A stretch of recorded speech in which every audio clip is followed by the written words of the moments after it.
Paulo nos dá uma relação aí do verso 3 até o verso 4, de coisas que ele diz que não deveriam nem ser nomeadas entre nós. A impudicícia, toda sorte de impurezas ou cobiça, nem sequer se nomeia entre nós, entre vós, como convém a santos. Nem conversação torpe, nem palavras vãs ou chocarrices, coisas essas inconvenientes. Então ele dá aqui uma relação de coisas que a gente não deveria nem mencionar, não deveria fazer parte da nossa conversa. E quais são elas? São 5 coisas, na verdade 6. Primeiro, da lista aí no verso 3, ele diz a impudicícia. Às vezes os nossos tradutores, por causa da preocupação em que a Bíblia tem uma linguagem clássica bonita, coloca a palavra que ninguém sabe o que é. A palavra impudicícia no grego é porneia. Todo mundo sabe o que é porneia, não sabe? Então você sabe mais grego do que português. Porque se eu perguntasse o que é impudicícia, mas se eu perguntasse o que é pornos ou pornografia, todo mundo saberia. Então, é um teste para dizer que vocês sabem mais grego do que português, pode ter certeza, hoje à noite. A palavra impudicícia no grego é porneia, é a palavra básica na língua grega, de onde vem porneia, pornografia, pornofonia, e significa todo tipo de imoralidade sexual. E a lista na Bíblia é grande. Essa palavra porneia, ela enquadra adultério, fornicação, homossexualismo, pensamentos impuros, a cobiça sexual, tudo é coberto por essa palavra no Novo Testamento grego.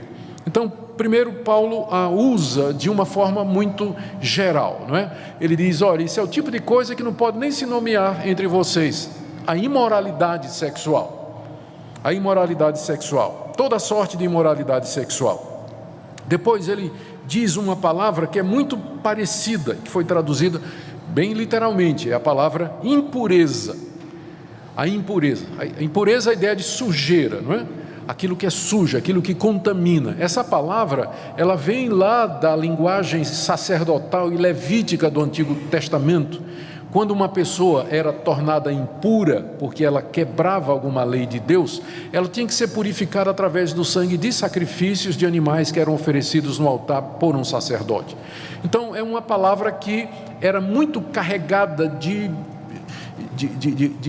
teor religioso, né? Uma pessoa impura no Antigo Testamento e também até no Novo, na época de Jesus, era uma pessoa que ela não podia mais ter contato com outras até que ela fosse completamente purificada.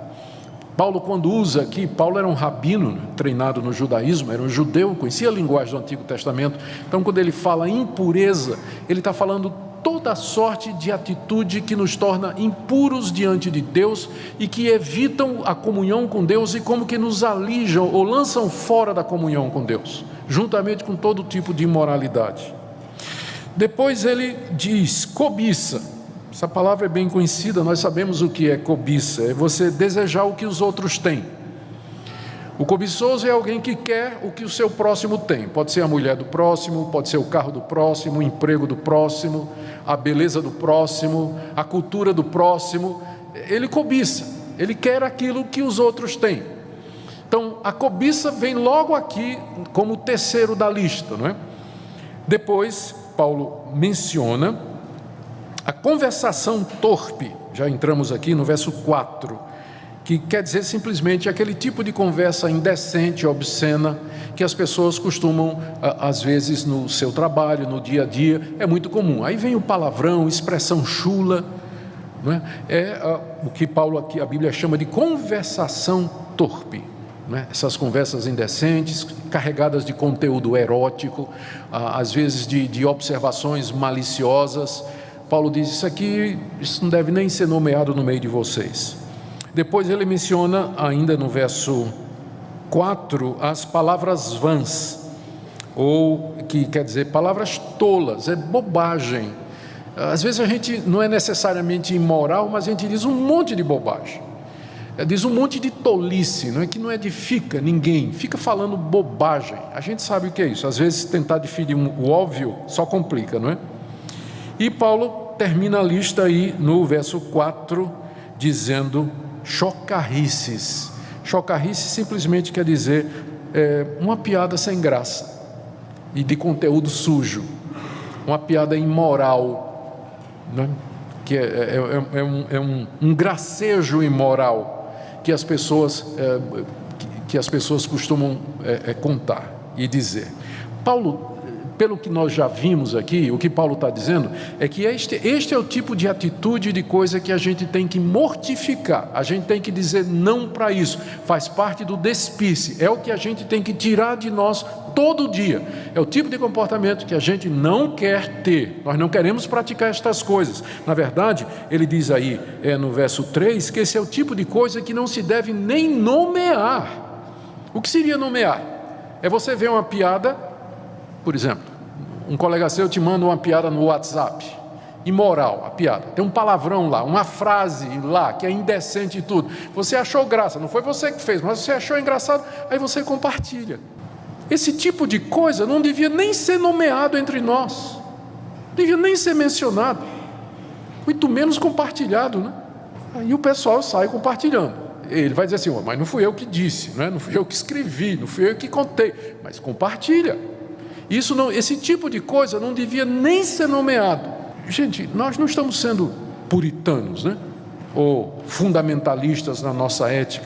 Se isso está aqui na Escritura, é porque tem uma razão. E a gente pode começar com essa muito simples que Paulo diz aí no verso 3. Isso não convém a santos. A Bíblia diz que nós somos santos, não no sentido de que a gente não tem pecado, mas no sentido de que nós somos separados por Deus do mundo para sermos o seu povo. E que Deus começou em nós esse processo de santificação que vai terminar na glória. Então não convém para quem foi eleito de Deus, chamado pelo Espírito Santo, por quem Jesus morreu, que foi lavado no sangue de Jesus, que tem o Espírito Santo morando nele, que conhece a palavra de Deus, sabe as ameaças de Deus. Não convém a uma pessoa estar fazendo esse tipo de coisa que é contra o caráter de Deus. Não convém. Se você quer uma razão, pelo menos essa. Paulo vai dar mais umas 3 no final, mas já vou adiantando essa. Se você quer uma razão para não fazer isso. As pessoas dizem, pastor, não seja tão radical, hoje em dia todo mundo fala assim. Eu sei, mas nós não somos todo mundo. Nós somos povo de Deus. Fomos chamados por Deus para fazer a diferença. Às vezes as pessoas pensam que a maneira de ganhar o mundo é a gente falar como o mundo, se vestir como o mundo, se divertir como o mundo, caminhar como o mundo, viver como o mundo, e para todo lugar que o mundo vai, a gente acha que isso vai estabelecer uma espécie de ponte entre a igreja e o mundo, e que o mundo então vai ser atraído para nós. Na história, o que a gente vê é o contrário. Quando a igreja faz essas pontes, não é o mundo que vem para a igreja, mas a igreja que vai para o mundo. Essa é uma parceria onde sempre a igreja perde. A igreja é contra cultura, sempre foi contra cultura. Ela não vai com a maioria. A maioria da sociedade sempre quer aquilo que é contrário a Deus. É isso que a Bíblia ensina. Todos pecaram, carecem da glória de Deus. O mundo está no maligno. Nós estamos no mundo, mas não somos dele. Então, nós somos contra a cultura mesmo. Nós não vamos estar falando palavrão, contando piada imoral, compartilhando foto indecente. Nós não vamos. Não convém a santos. Não convém a santos. É claro que quando Paulo diz que a gente não deve nem falar estas coisas, ele está excetuando, né? Nós vamos ver aqui que ele vai fazer isso mais adiante. Quando ele diz assim, por exemplo, no verso 11, não sejais cúmplices nas obras infrutíferas das trevas, antes, porém, reprovai-as. Então, a única exceção a essa regra é quando você vai tomar essas coisas para você corrigir um irmão. Aí você vai ter que nomear, né? Aí você vai ter que dizer, aí você vai ter que mencionar. Dizer, fulano, esse WhatsApp que você mandou para mim, ou esse e-mail que você mandou para mim, essa foto que você compartilhou comigo, estão com ver, meu irmão. Então, nesse caso, você vai ter que nomear, não é? Você sabe aquela, ou então, não é? Eu estou falando digitalmente, mas pessoalmente também, não é? Você sabe essa piada que você acabou de me contar? Ela não tem a menor graça, irmão, porque ela é ofensiva ao Espírito de Deus. Você não sabe disso. Então você tem que, nessa situação você tem que nomear. Mas quando Paulo diz que isso não faça parte da conversa de vocês, é no sentido de que você cita, que você compartilha, que você aprova, que você ri concordando, não é? Então é nesse sentido que ele está dizendo que isso não deve ser nem nomeado entre nós.